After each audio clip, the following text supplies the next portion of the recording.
Welcome to the Does This Happen to You podcast, where we explore the funny side of truth is stranger than fiction stories.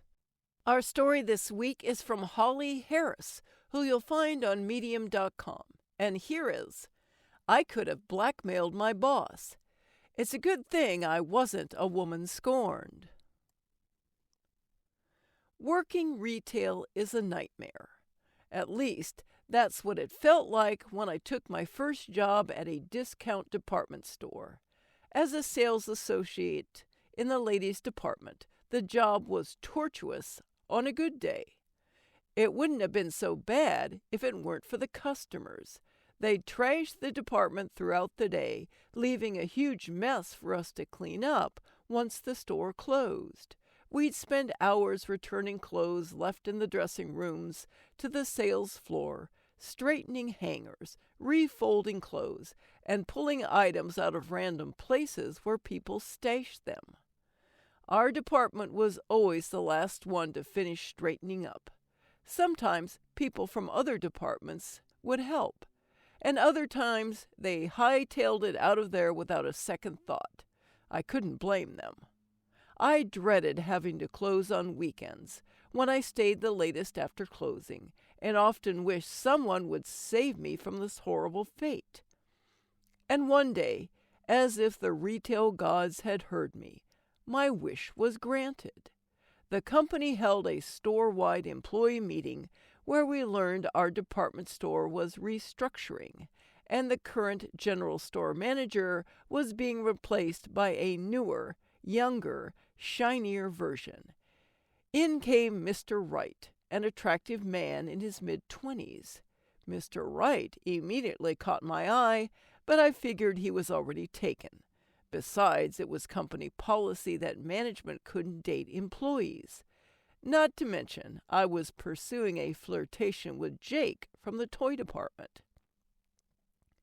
During the meeting, Mr. Wright gave a speech on how he was going to make a difference and some other crap I didn't pay attention to since I was 17 and didn't care.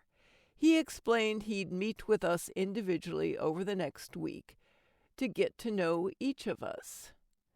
When I was called to his office for our one-on-one, Mr. Wright greeted me with a big smile.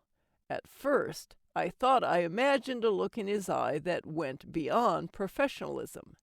He asked me questions about myself and seemed genuinely interested in my responses. Unlike talking to the other store manager, a family man in his 40s, talking to Mr. Wright felt like talking to a friend and not a superior. I felt relaxed around him and could be myself instead of business Holly. This was the start of a beautiful relationship, or so I thought.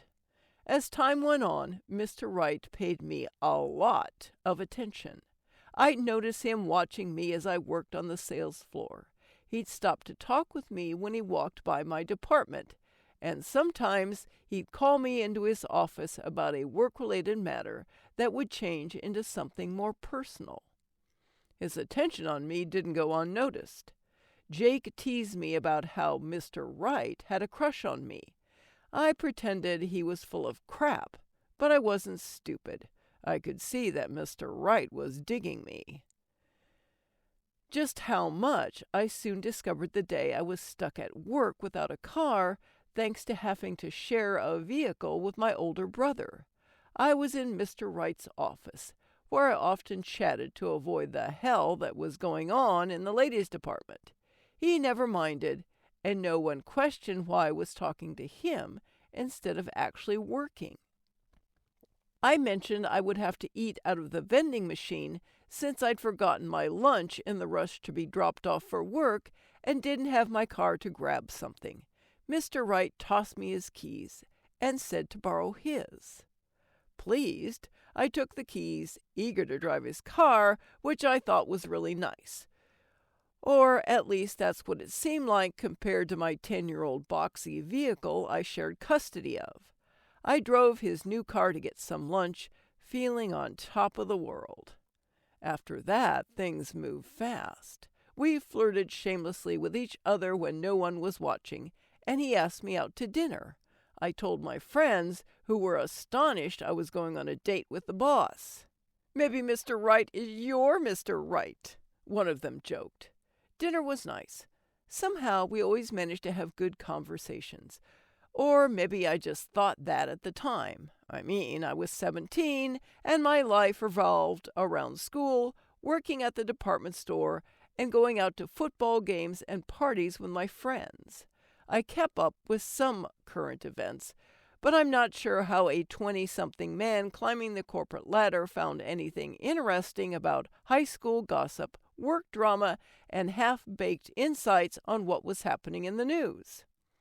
After dinner, he invited me to his place to hang out. I was pretty sure by hang out he meant make out, and I was fine with that. At his apartment, we sat on the couch and talked. There was a point where I ran out of things to say, and that's when Mr. Wright made his move and kissed me. At first, I found it thrilling and exciting that I was doing something I shouldn't be doing, making out with the boss. But soon the exhilaration wore off as the experience just felt kind of meh, and I found myself opening my eyes and watching the TV as I lost interest. He sensed my change and pulled away, mentioning it was getting late. After dropping me back off at my car, he gave me an awkward, quick peck on the cheek before I climbed out of his vehicle. Our date left me feeling odd. I hadn't felt rockets going off while kissing him, unlike with some boys, like Jake. So I figured I had no romantic feelings for Mr. Wright. I worried about how I'd share this with him and how he'd take it. If he didn't feel the same, then how would that go? Working together sure would be awkward. I suddenly understood why the whole management not dating subordinates rule existed. It turned out I didn't have to worry about letting him down. A few days after our date, Mr. Wright walked around with a tall blonde woman he was introducing to people. I watched from a distance, curious. Was this a new employee? As Mr. Wright walked towards the ladies' department where my manager, the other department employee, and I stood, he wouldn't look at me. He looked at my manager, and I sensed a nervous note in his voice as he spoke. He shared this mystery woman's name and, after a pause, added, "My fiancé." His eyes stayed glued to my manager's, even though I knew he could feel the shock emanating from me as my mouth dropped open. When he told his fiancé our names, he wouldn't look me in the eyes as he said mine. This lady smiled brightly as she shook each of our hands. I didn't say a word. I couldn't. I was probably still standing motionless with the same expression as he walked off with his fiancée. An emotion began building up in me. I had just decided a few days before that I wasn't interested in pursuing a relationship with this man, so it wasn't jealousy. No, it was anger bubbling up inside of me at being deceived.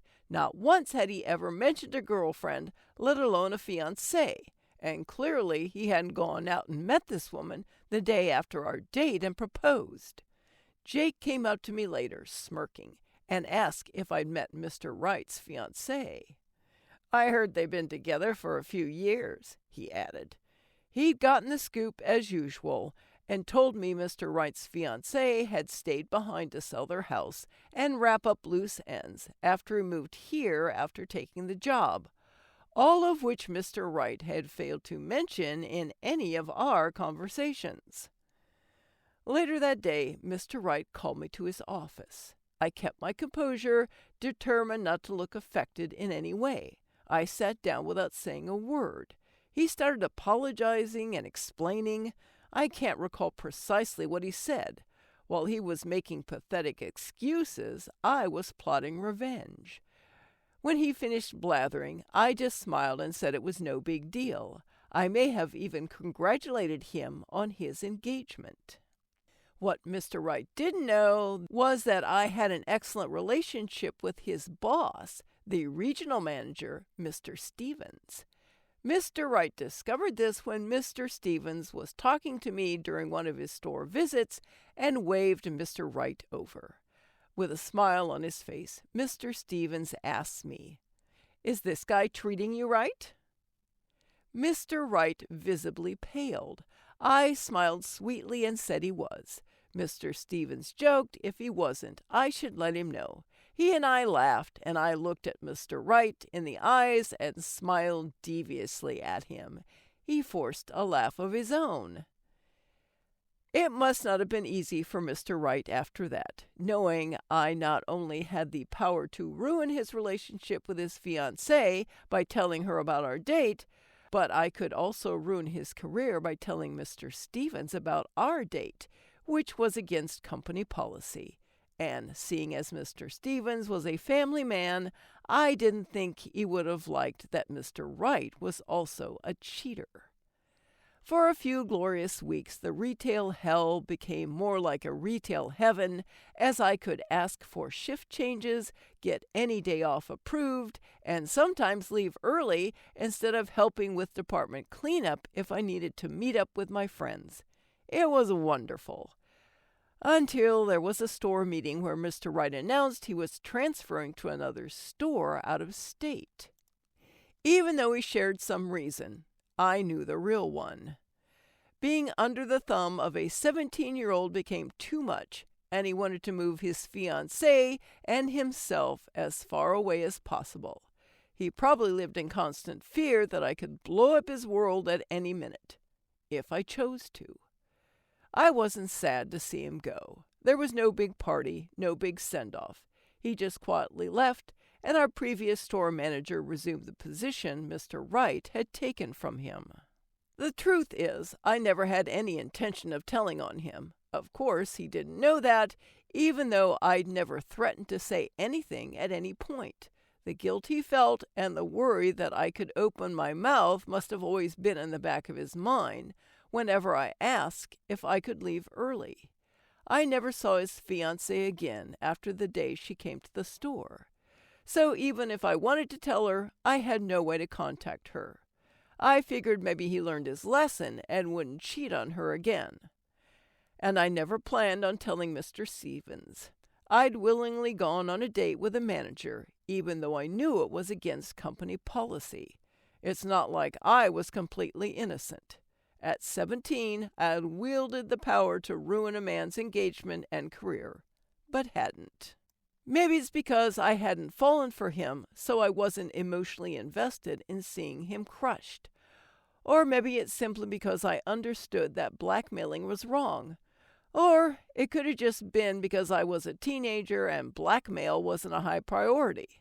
Whatever the reason, I'm sure Mr. Wright was grateful.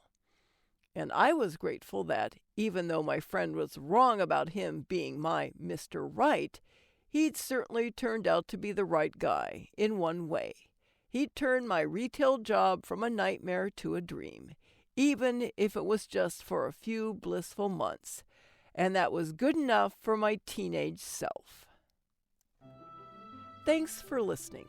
I'm Chris Kepler, and I hope you enjoyed listening to these stories as much as I enjoyed narrating them. I'd love for more people to hear these wonderful stories, so please share and tell your friends.